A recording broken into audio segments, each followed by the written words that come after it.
In the darkness before dawn on July 23, 1945, 8 American sailors crouched beneath a railroad track on Japanese soil, their hands trembling as they wired 55 pounds of explosives to a pressure trigger.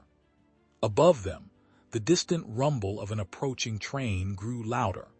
They had minutes, perhaps seconds, to finish their work and escape before discovery meant certain death. This is the story of the only Allied ground combat operation ever conducted on the Japanese home islands during World War II, a mission so audacious that even decades later it seems impossible. This is the story of USS Barb, and the night her crew did what no other submarine in history had dared to do. The Pacific Ocean in the summer of 1945 stretched vast and merciless beneath a sky that had witnessed 4 years of unrelenting war. Across thousands of miles of water, from the coral atolls of the South Pacific to the cold northern reaches near the Kuril Islands, the machinery of conflict ground forward with mechanical inevitability. The Japanese Empire, once triumphant and seemingly invincible, now found itself encircled, its cities burned by fire from the sky, its merchant fleet scattered and sunk, its military forces driven back across every front. Yet still the war continued, and still men died in the churning waters and smoke-filled skies of a conflict that seemed to have no end. In these final months of the war, the United States Navy submarine force operated with a freedom and aggression that would have seemed impossible in the desperate days of 1942.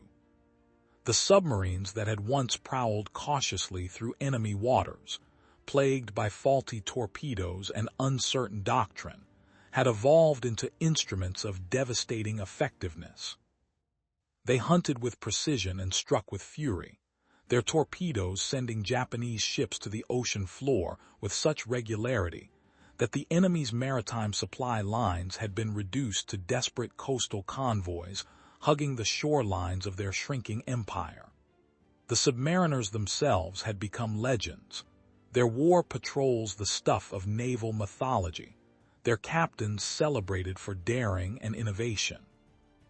Among these submarines, among these captains, one vessel and one man stood apart. USS Barb, a Gato-class fleet submarine, had been commissioned in 1942 and had spent the intervening years writing her name across the Pacific in fire and steel.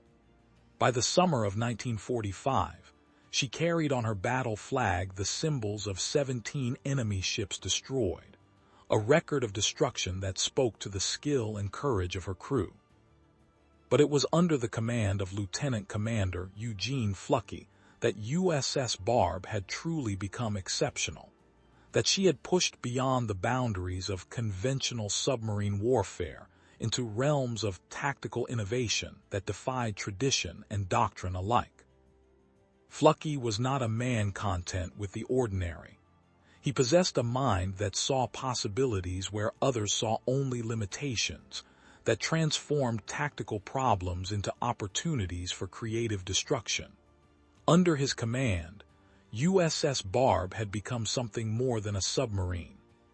She had become a weapon of terror to the Japanese coastal defenders, a ghost that appeared without warning to unleash devastation and then vanish back into the depths.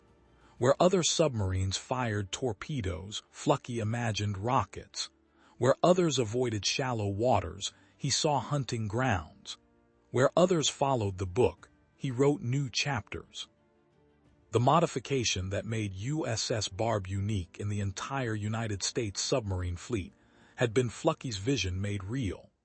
He had convinced the naval brass to install a Mark 51 rocket launcher on her forward deck, transforming her into the only rocket-armed submarine in the American arsenal.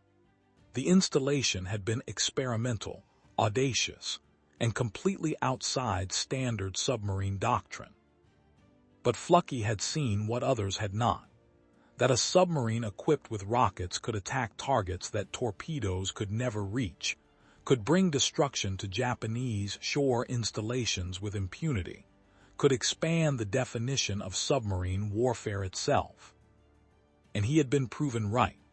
During her 12th war patrol, which had begun in June of 1945, USS Barb had prowled the waters off the Japanese home islands with lethal intent. Her rocket attacks on coastal industrial targets had been spectacular and terrifying, her 5-inch projectiles arcing through the night sky to explode among warehouses, factories, and fuel depots. The psychological impact on Japanese defenders had been profound. A submarine was supposed to sink ships. It was not supposed to rise from the sea and rain fire upon the land itself. Yet that is exactly what USS Barb had done, again and again, her crew watching through periscopes as their rockets turned enemy installations into infernos. But Eugene Fluckey was not satisfied. Innovation had become his signature, aggression his creed, and he saw in the waters off Karafuto, the southern portion of Sakhalin Island, an opportunity that would surpass even his previous achievements. For days, USS Barb had patrolled these coastal waters, her periscope breaking the surface at regular intervals, her crew observing the movements of the enemy with meticulous attention. And what they had observed had captured Fluckey's imagination completely. Trains. Japanese military trains running along a coastal railroad, their locomotives pulling freight cars loaded with supplies and troops, their schedules regular enough to predict, their route hugging the shoreline close enough to see from the water. To most submarine commanders, trains would have been irrelevant, beyond the reach of torpedo or rocket, part of the land war that belonged to armies and air forces. But Fluckey saw them differently. He saw them as targets. More than that, he saw them as an opportunity to accomplish something that had never been done, something that would require innovation, courage, and a willingness to risk everything. The idea that formed in his mind was simple in concept, but staggering in its implications. If his submarine could attack shore installations with rockets, why could it not attack a train with explosives? If his crew could demonstrate the audacity to operate in shallow waters where other submarines feared to venture, why could they not demonstrate the audacity to go ashore? The risks were immense. The operation would require men to land on Japanese soil, to move inland, to sabotage enemy infrastructure, and to escape before discovery brought overwhelming force down upon them. It would be a commando raid launched from a submarine, a ground combat operation conducted by sailors, an action that defied every conventional understanding of what submarines did and what submariners were. But Eugene Fluckey had never been constrained by convention. He called his officers together and laid out his plan. They would surface under cover of darkness. They would send a shore party ashore in inflatable rafts. The men would carry explosives inland to the railroad tracks. They would dig beneath the rails and plant a charge with a pressure trigger that would detonate when the weight of a passing train activated the mechanism. They would withdraw to the submarine. They would wait for a train. They would blow it to pieces, and then they would disappear back into the sea. The officers listened with a mixture of awe and apprehension. What Fluckey proposed was dangerous beyond measure.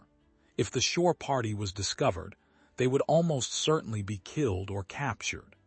If the submarine was spotted while surfaced close to shore, she would be vulnerable to coastal artillery and patrol craft. If the explosives failed to detonate, or if they detonated prematurely, the mission would be a failure and the risk would have been for nothing.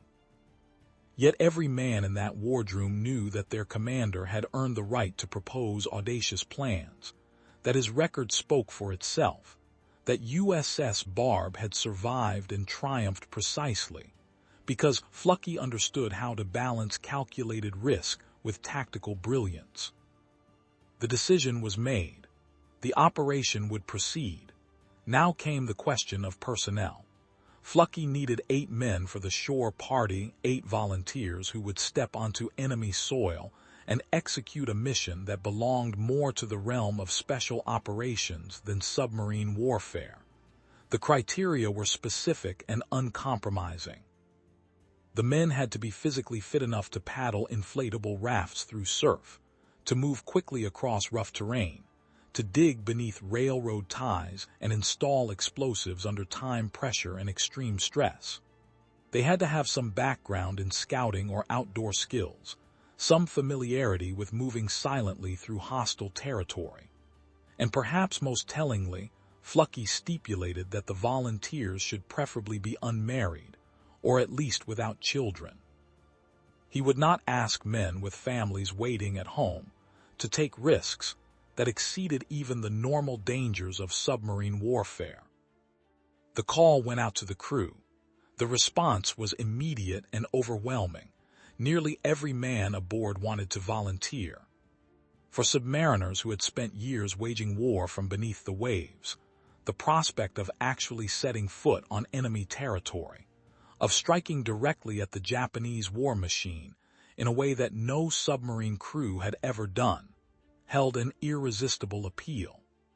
It represented a chance to be part of history, to participate in an operation that would be remembered and retold for as long as men spoke of the submarine war in the Pacific. From the many volunteers, 8 men were selected. They were young, most of them barely out of their teens, yet they carried themselves with the confidence and competence of men who had already survived more combat than most soldiers would see in a lifetime. They had endured depth charge attacks that had shaken their submarine like a toy in the grip of an angry god. They had felt the concussive hammer blows of near misses that had popped rivets and sprung leaks and sent equipment crashing from its mounts. They had known the claustrophobic terror of diving deep, while enemy destroyers circled overhead, their propellers audible through the hull as they searched for the submarine lurking in the darkness below. They were veterans in every sense that mattered, and now they would add a new chapter to their service. The days that followed were consumed by preparation.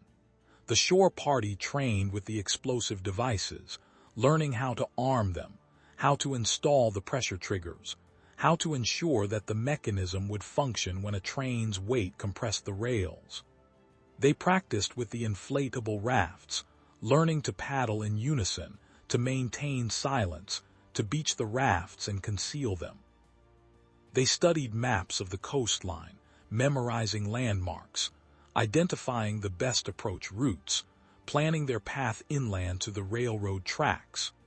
They rehearsed the mission again and again until every movement became automatic, until every man knew not only his own role but the roles of all his companions. Meanwhile, USS Barb continued her patrol, her periscope rising periodically to observe the coastal railroad and the trains that ran along it. The crew noted the frequency of train movements, the typical length of the trains, the speed at which they traveled.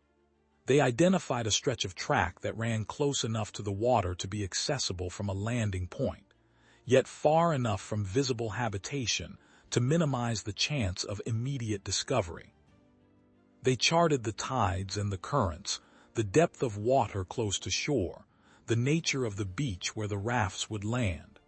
Every detail mattered. Every variable had to be accounted for.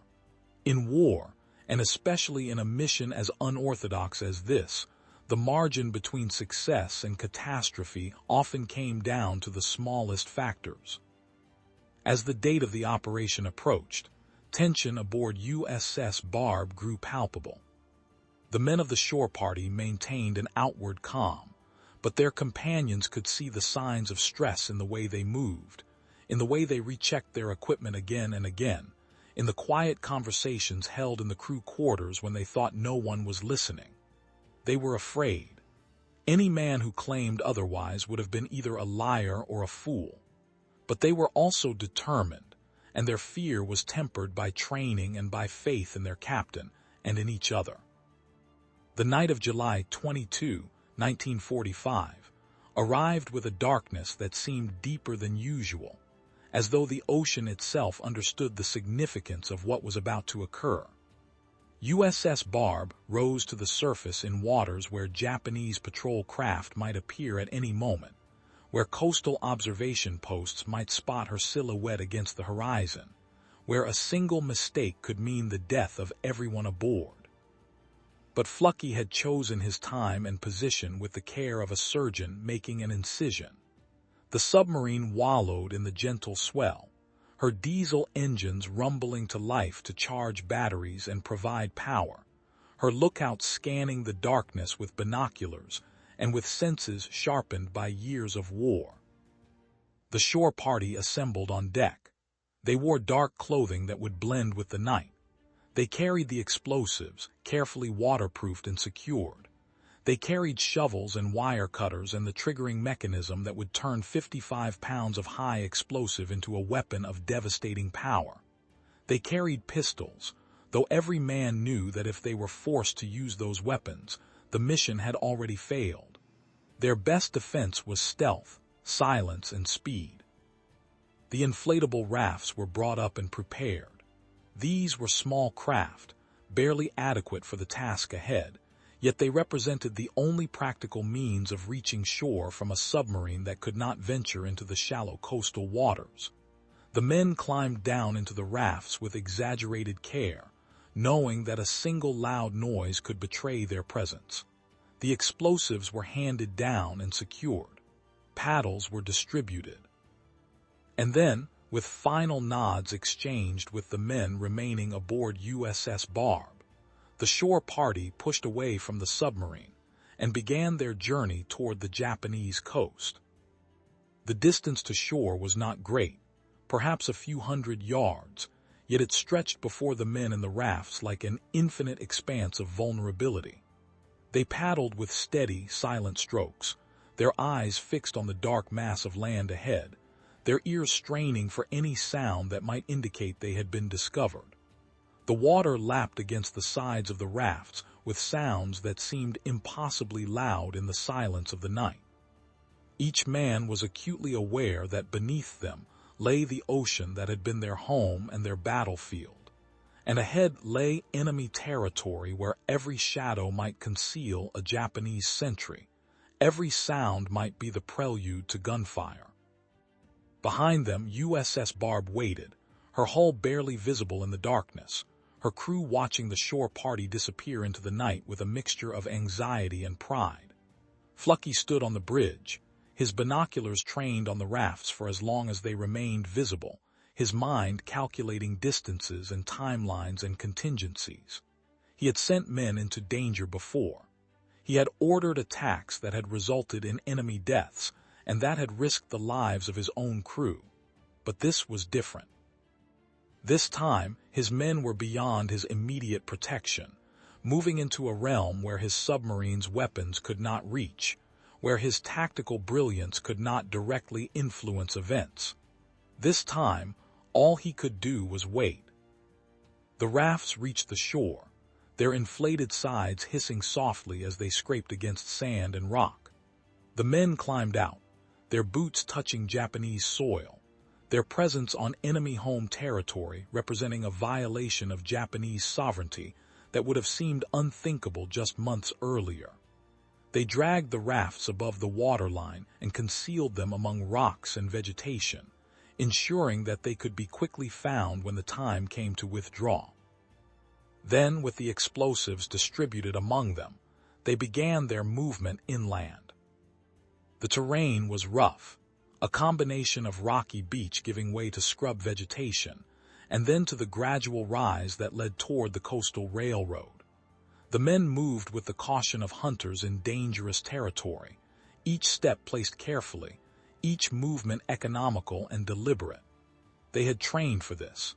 They had rehearsed the approach. Yet no amount of training could completely prepare a man for the reality of moving through enemy territory, knowing that discovery meant death. Their senses were heightened to an almost painful degree. Every rustle of wind through vegetation sounded like approaching footsteps. Every distant sound might be a Japanese patrol. Every shadow might conceal an enemy soldier. They reached the railroad tracks sooner than expected, which brought both relief and a surge of new tension. The rails gleamed faintly in the darkness, two parallel lines of steel that connected to supply depots and military installations across the Japanese-controlled territory. Trains ran along these tracks carrying troops to the front, ammunition to artillery batteries, food to garrison forces, fuel to airfields. The destruction of a single train would be a pinprick in the vast machinery of war. Yet it would also be a demonstration that nowhere was safe, that even the Japanese home islands were vulnerable to American audacity. The men set to work with practiced efficiency. Some stood guard, their eyes scanning the darkness for any sign of approaching danger, their weapons ready but their hope fervent that they would not need to fire them. The others began to dig. The ground beneath the railroad ties was hard and unyielding, resisting the shovels with stubborn density. The men worked in rotation, each taking a turn at the digging, each trying to maintain silence while moving earth that seemed determined to make noise. Sweat ran down their faces despite the cool of the night. Their muscles burned with effort. Time seemed to distort, each minute stretching into an eternity, yet also racing forward with terrifying speed. The hole gradually deepened. When it was judged sufficient, the explosives were carefully positioned. 55 pounds of high explosive, enough to tear a locomotive apart, enough to derail freight cars and turn a train into a pile of twisted metal and scattered cargo. The battery system was connected with meticulous attention to every wire and terminal. A single mistake here would mean mission failure. The pressure trigger microswitch was installed last, a delicate mechanism that would complete the electrical circuit when the weight of a passing train compressed the rails by even a fraction of an inch. The men covered the installation with soil, smoothing the disturbed earth, removing any obvious signs of their work. From a distance, the track looked undisturbed. Only close inspection would reveal the death waiting beneath the steel. And then, just as the final preparations were being completed, they heard it. The distant sound of a locomotive. A train was approaching. The men froze, their hearts hammering in their chests, their minds racing through calculations of time and distance. Was the charge armed? Was everything in place? Was the trigger mechanism properly installed? They had practiced this moment, but practice conducted in safety could not replicate the adrenaline-soaked reality of execution. The sound grew louder. The vibration of the approaching train could be felt through the ground itself, a rhythmic pounding that announced the approach of tons of steel and cargo, moving at speed along the very rails beneath which they had planted their trap. One of the men made a frantic gesture. The device was not yet fully armed. The final connection had not been completed. They had seconds, perhaps less. Hands moved with desperate speed, fingers working in darkness to complete what should have been done minutes earlier. The sound of the locomotive was now overwhelming, its presence imminent, its headlight beginning to throw illumination down the track. And then the connection was made. The device was armed. The men scrambled away from the tracks, throwing themselves into the vegetation beside the rail line, pressing themselves flat against the ground, praying that they had not been spotted, that the train would pass, that their hasty final preparations had not introduced some fatal flaw into the mechanism. The locomotive thundered past, its metal wheels striking the rails with percussive force, its bulk enormous and terrible in the darkness. Behind it came freight cars, one after another, their weight compressing the rails, their passage shaking the earth. The men lay motionless, barely breathing, waiting for the detonation that would signal success or for the silence that would signal failure. But the train passed. The device did not detonate. The sound of the locomotive faded into the distance, leaving behind only the pounding of hearts and the sick realization that the trigger had not activated. There was no time for recrimination or analysis. Another train could arrive at any moment. Japanese patrols might be alerted by reports of suspicious activity. Every minute spent on shore multiplied the risk of discovery. Yet the mission could not be abandoned with the device installed but inoperative. If it was discovered by Japanese maintenance crews, it would reveal Allied capabilities and intentions. If it failed to function, the entire risk of the operation would have been for nothing. One of the men crawled back to the track. In near-total darkness, working by touch and by memory, he rechecked the connections and the trigger mechanism. He found the problem: a wire not quite properly seated, a connection incomplete by millimeters. He corrected it, his hands trembling with a combination of fear and the adrenaline that flooded his system. The device was rearmed, this time correctly. He withdrew to rejoin his companions. They waited. Minutes passed like hours. The tension was almost unbearable. Should they withdraw to the submarine? Should they wait to confirm that the device would function? The decision had already been made in the planning phase, but in the moment, with every instinct screaming at them to flee back to the safety of USS Barb, the temptation to abandon the vigil was powerful. And then they heard it again. Another train approaching from the south. This time there was no frantic activity, no last-minute adjustments. The device was in place. The mechanism was armed. All that remained was to see if it would function as designed. The men pressed themselves against the ground, their eyes fixed on the railroad tracks, their bodies tense with anticipation. The locomotive appeared, its headlight cutting through the darkness, its engine laboring as it pulled its burden northward along the coastal line. The freight cars followed, their silhouettes barely visible. The train approached the location where the explosives waited. The wheels struck the rails. The weight compressed the steel. The trigger mechanism activated.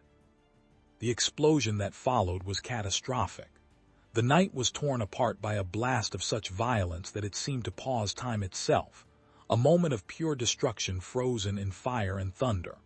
The locomotive, tons of steel and machinery moving at speed, was lifted from the tracks and torn apart by the force of 55 pounds of high explosive detonating directly beneath it. Metal shrapnel screamed through the air in every direction. The boiler ruptured, releasing superheated steam in a scalding cloud. Freight cars behind the locomotive derailed and piled into each other with the grinding shriek of metal on metal. Some of the cars were carrying ammunition. These detonated in secondary explosions that turned the scene into an inferno of fire and destruction. The men of the shore party felt the blast wave wash over them like a physical blow. They saw the fireball climb into the sky, illuminating the landscape for miles around. They heard the screams of metal and the deeper, more terrible screams of men caught in the destruction. For a moment, they were paralyzed by the sheer magnitude of what they had accomplished. Then training and survival instinct took over. They were exposed, visible in the light of the burning train. Japanese forces would respond within minutes. They had to reach the submarine immediately. They ran. There was no longer any attempt at stealth or silence. Speed was everything now. They crashed through vegetation, stumbled over rocks, drove themselves forward with the knowledge that capture would mean torture and execution. Behind them, the train continued to burn, its fires visible for miles, its destruction complete and irrevocable. Ahead, the beach and the concealed rafts represented survival. They reached the rafts, dragged them to the water, and launched themselves into the surf with desperate energy. The paddling on the return journey was frantic, lacking the measured silence of the approach. They could see USS Barb waiting offshore, her silhouette dark against the slightly lighter sky. They could see figures on her deck, watching, waiting.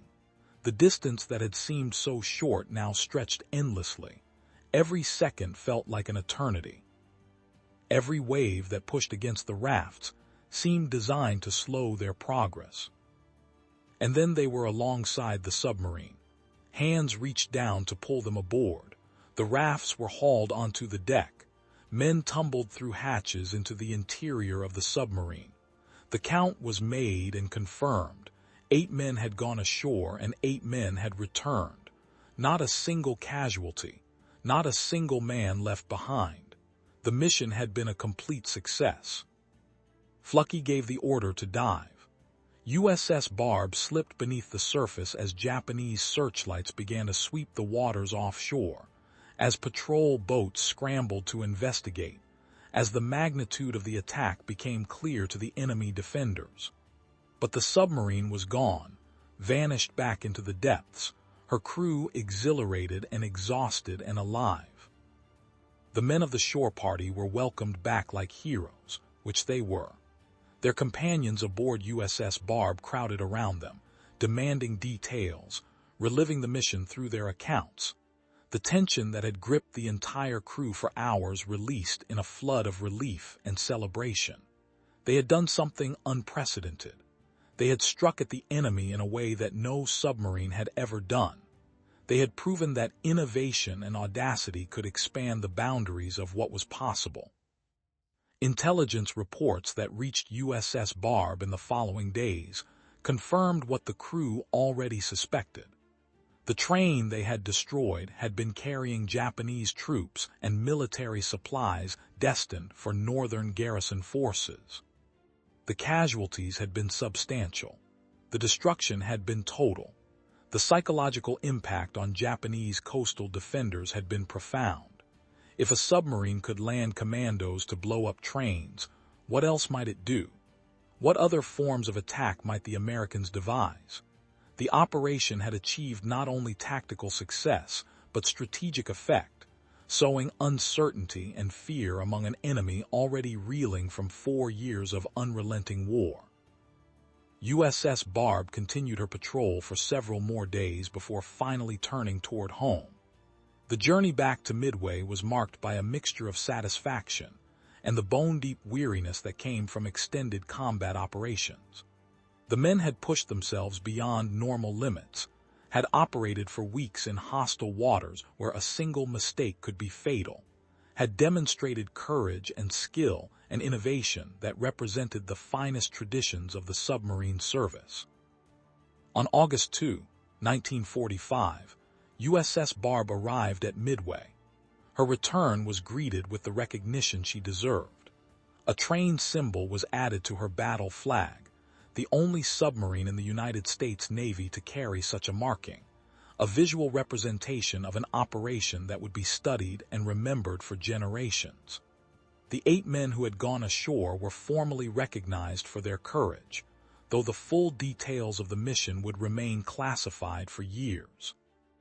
The historical significance of what they had accomplished would not be fully appreciated until long after the war ended. They had conducted the only Allied ground combat operation on Japanese home island territory during the entire Second World War.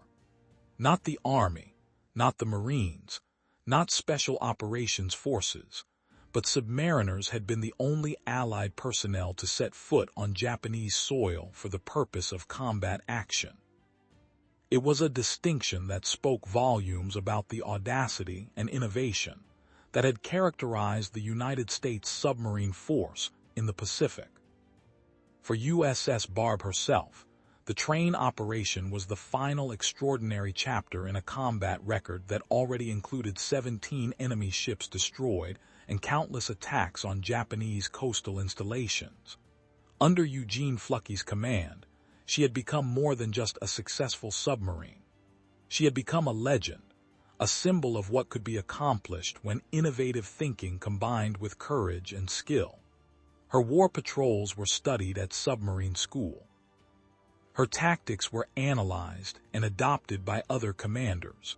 Her story was told and retold until it became part of the mythology of the submarine service.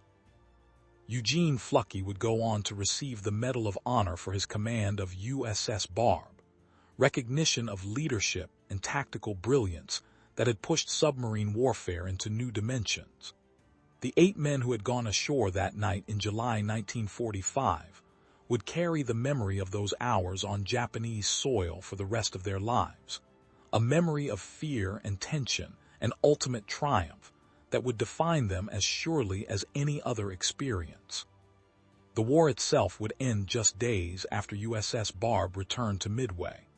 The atomic bombs dropped on Hiroshima and Nagasaki, the Soviet invasion of Manchuria, and the accumulated weight of 4 years of devastating losses convinced the Japanese government to surrender. The train that USS Barb destroyed was among the last targets struck before the final cessation of hostilities, a footnote to the larger narrative of victory, yet a footnote written in fire and steel and courage. In the decades that followed, as the veterans of the Pacific War aged and their numbers dwindled, the story of USS Barb and her train bombing operation remained a favorite tale at submarine reunions and naval history conferences.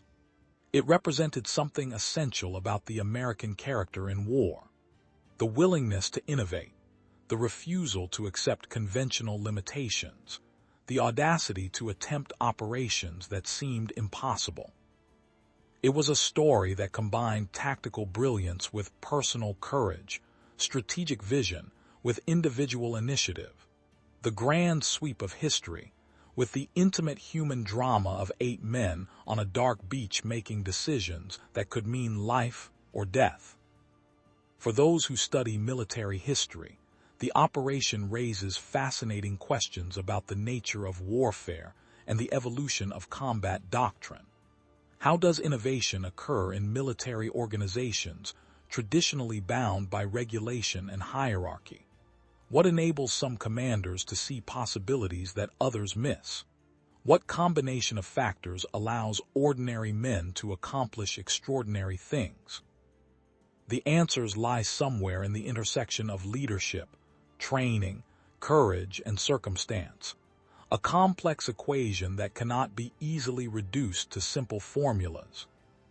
For those who care about human stories, the operation speaks to timeless themes of courage under pressure, of loyalty and teamwork, of young men thrust into situations that test every aspect of their character. The men who paddled those inflatable rafts to shore were not superhuman. They were not specially selected elite warriors trained from childhood for such missions. They were submariners, volunteers who stepped forward when their captain asked for men willing to take extraordinary risks.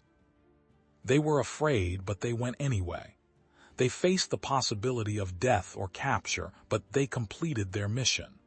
They were, in the most meaningful sense, heroes in an age that desperately needed heroes. The physical artifacts of that night have mostly disappeared.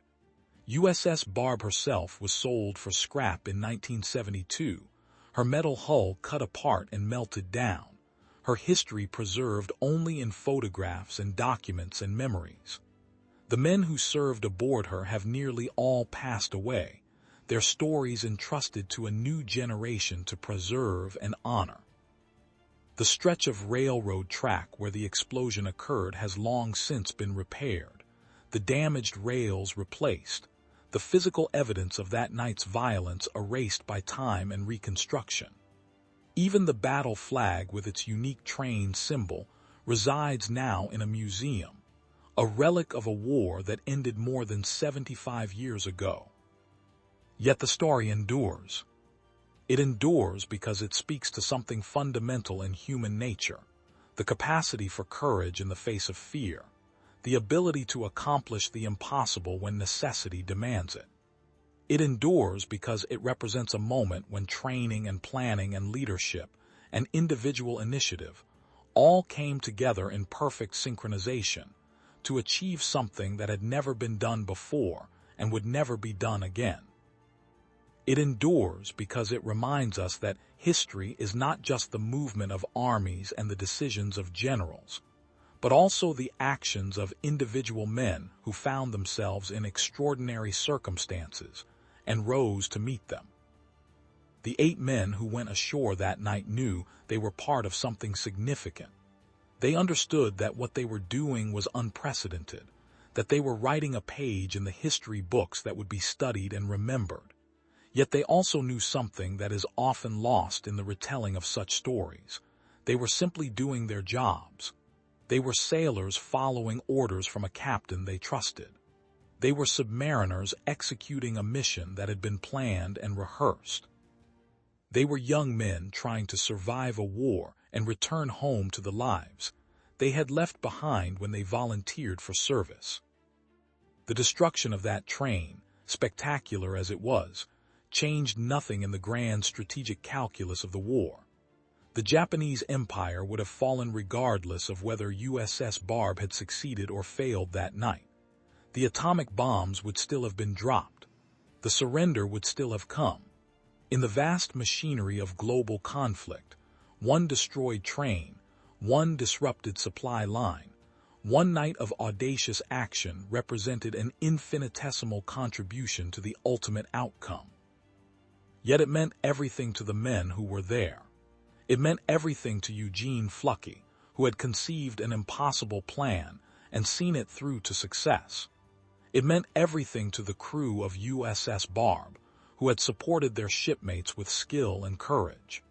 It meant everything to the naval historians who recognized that they were witnessing something unique in the annals of submarine warfare.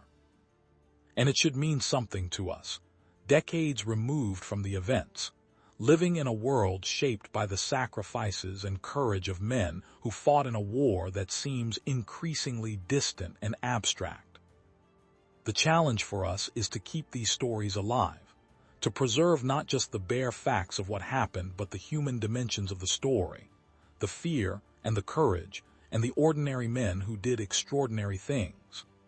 The challenge is to remember that history is not just dates and statistics and abstract narratives, but actual human beings making choices that mattered, taking risks that terrified them, accomplishing things that seemed impossible. If you have watched this story to the end, if you have followed these 8 men from USS Barb to the shores of Japan and back again, if you have felt even a fraction of the tension they experienced on that dark night in July 1945, then perhaps you understand why these stories matter. Perhaps you understand why we must continue to tell them, to honor them, to learn from them. Consider subscribing to this channel if you believe these stories deserve to be told, if you believe the courage of previous generations should be remembered and honored. Leave a like on this video if the story of USS Barb and her crew moved you, if it made you think about courage and sacrifice, and what human beings are capable of when pushed to their limits. And leave a comment below with your thoughts, your reactions, your own reflections on this remarkable chapter of history. Here is the question I leave you with, the question that lies at the heart of every story about courage in war. If you had been aboard USS Barb that night in July 1945, if your captain had called for volunteers to go ashore on Japanese soil to plant explosives beneath a railroad track, knowing that discovery meant almost certain death, would you have stepped forward? Would you have had the courage to climb into that inflatable raft and paddle toward an enemy shore? Or would you have remained silent, grateful that others were willing to take the risk? There is no wrong answer to this question, because none of us can truly know how we would react until we are tested. But it is worth asking ourselves, worth considering what we would have done, because in that consideration we honor the men who did step forward, who did take the risk, who did accomplish the impossible on a dark night more than 75 years ago.